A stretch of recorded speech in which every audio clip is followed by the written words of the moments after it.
All right, we're back in order. We were reviewing the billing practices, the contracts that the various outside counsel had, and I pulled up here one section of Mr. Wade's bill for the really early on in his involvement in the case. As I recall, it began on November 1st of 21, so this would be out of his first bill.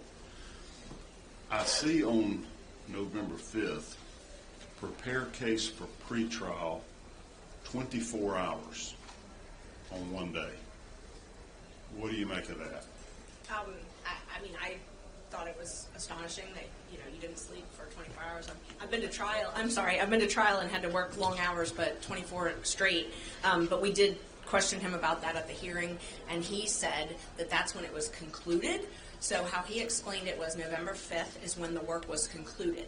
And so he had done that work up until then, and that he only billed when it was concluded. So he said that the 24 hours, who knows when it spanned, but that how he billed was Would have had to be between November 3rd and November 5th, though, right? So it had to be on the 4th and the 5th, 12 hours a day? It had to be. At least. And, the other thing that I noticed with this is prepared cases for pretrial. At this point, it says anti-corruption unit. His two law partners are the conflict lawyers for the anti-corruption unit. So you've got it's like my husband couldn't represent someone who's adverse to me. Like my husband is my law partner. He can't be doing privilege review on a case I'm prosecuting. So he's consulting on anti-corruption cases for the DA's office where his two law partners are doing the privilege review at the same time. That plus the 24 hours are the two things that really struck out to me. So, but the only role he had was this prosecution of this election fraud. Yes. Okay. Yes, the only role. Okay, so when it says anti-corruption, that's the corruption we're looking at, election interference. Yes, he's never worked on any other case. All right. Let's see that other bill there, Senator Bell's on. All right, so here's another one, if you can see that okay. This is the one we put up earlier. It looks to be much more specific date-wise anyway than just, those 24-hour chunks like that. Right. I mean, it's more specific, but it doesn't say what, like, just for example, team meeting and argument prep. Argument prep for what? I mean, normally when we do bills, we would say, argue motion to dismiss or argue whatever the motion is. Research. What are you researching? Researching statutory privilege. Whatever it is. Now this one he shows date ranges when it's over multiple days. Like down at the bottom, 426 to 427, 18 hours. If I'm reading that right, or 16 hours.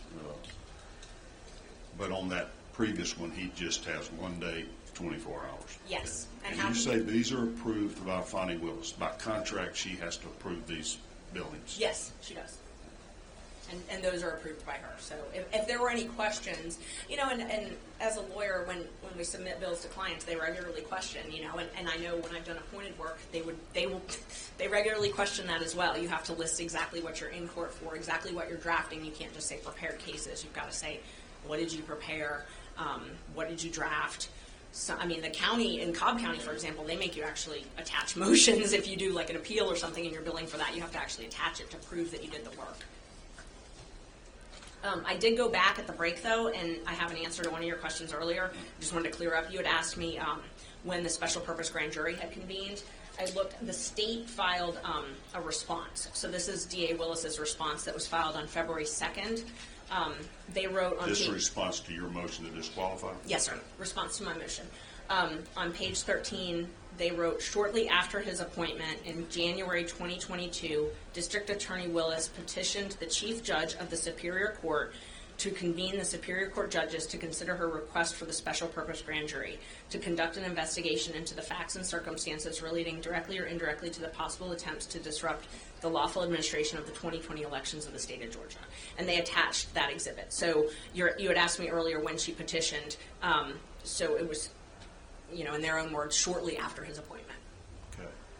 So this whole, the cases are about attempts to disrupt, because obviously Georgia certified Biden as a winner, and he got inaugurated, that following January, and this is years later we're having this whole investigation. Yes, attempts. And my client specifically is charged with attempt and conspiracy. So he's not charged with actually doing a specific act. He's charged with conspiring and or attempt, depending on which section you're talking about in the charges. Some of these itemized statements show drafting. Yes. Did Mr. Wade draft any documents to your knowledge, or No. prepare any legal documents at all? No, not that I'm aware of. And that Did would he be sign any pleadings as if he was the drafting attorney? no, and he's not the one that usually files them. Will Wooten is the one that usually does the filing. There's two other prosecutors that also do it. Alex, and I don't want to butcher his last name, starts with a B, but he does it, and then Grant Rude. Anna Cross has also filed pleadings, but not Mr. Wade. In your review of all of his billings, did you ever see where any of his time or bills were cut or reduced by whoever was reviewing them and approving them, either Ms. Willis or her deputy? No, I never saw any questions. And her response, or their office's response, doesn't indicate that was ever done either. And your experience when you were doing like your public defender work, that you were reviewed and they cut your time? Oh my gosh, yes. Yeah, when I first left the public defender, I had a couple clients that were in the appeal process, because at that point I was in the appeals division when I left, and I didn't want their cases to linger, and I didn't want a new lawyer to have to kind of just pick up right when they were going to the appellate courts. So I kept some of them. Some of them the judges appointed me, and so I would be paid, I think it was $50 an hour, $45 an hour, something like that. And then some I just took pro bono, but I had to get those bills approved. I mean, they were regularly cut. On Mr. Wade's contract, he was allowed to bill, he was capped, he could not bill more than $35,000 in any given month. Yes. And that was not, so the original contract before the special purpose grand jury was started was a lower cap. This was the cap for the majority of his work during the special purpose grand jury and then now. So he had a contract November 1st, 2021 up until October 31st, 2021.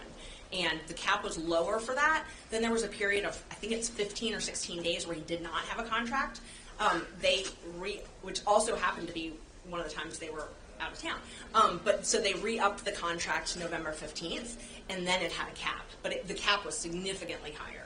I mean, I don't remember the first cap, but it was not $35,000. Here is a document you produced. I think you prepared this summary that shows all the payments that he received. Either I did this, or this might have come from Fulton County Purchasing. So that was produced to you from Fulton County as Yes. all the payments he received? Yes, this was produced from Fulton County, yes. And what's the total? Is that just, my eyes aren't so good. What that looks like 22 all the way through 23? Yes, 22 through 23. So so his first bill would have been paid in January of 2022. So he billed for time in November and December, and then you see those two bills. And so those were $15,000. I believe that was the cap. So in January he was paid for $15,000 for work in November, and then in December he had work totaling $15,000, and he was paid for both of those in January. That's why there's those top two invoices for $15,000. Yes, that's why there's those top two invoices. And they produced some other documents to me as well that showed which funds they came out of. So I was able to track which ones came from state seizure money and then which ones came from county general fund. And that was all before this grand jury was even approved. The grand jury was not approved until June of 2022. Okay, it was requested in January. It was, and I just looked that up at the break. So it was requested in January. It was approved in June. The order, actually. But what happened was they started picking. So it looks like they started picking the grand jurors on May 2nd of 2022, and they actually started hearing evidence June 1st of 2022. Okay, so lots of this time was way before he would have been having to question any witnesses or attend grand jury hearings or anything. Yes, he could not have attended a grand jury hearing until at the earliest May 2nd. You were talking about the experience and expertise of the three outside, I'm going to call them outside counsel, because they were not direct employees of the DA's office.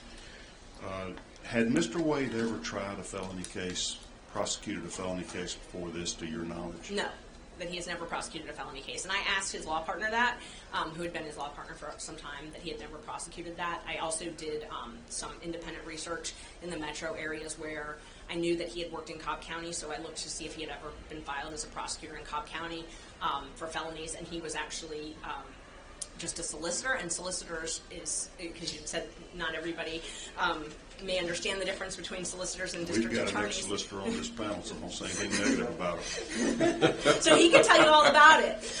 They but prosecute misdemeanors on it, right? Yes, and in Okay. Cobb County specifically, they prosecute misdemeanors, yes. Okay. It looks like he's pretty much hitting the maximum that he was allowed to under his contract. Yes, most months he did. And this is through that block billing that was not specifically itemized exactly what he was doing or how much time on each task. Always block billed. He never itemized bills, never was specific. What were the caps for the other two special counsel?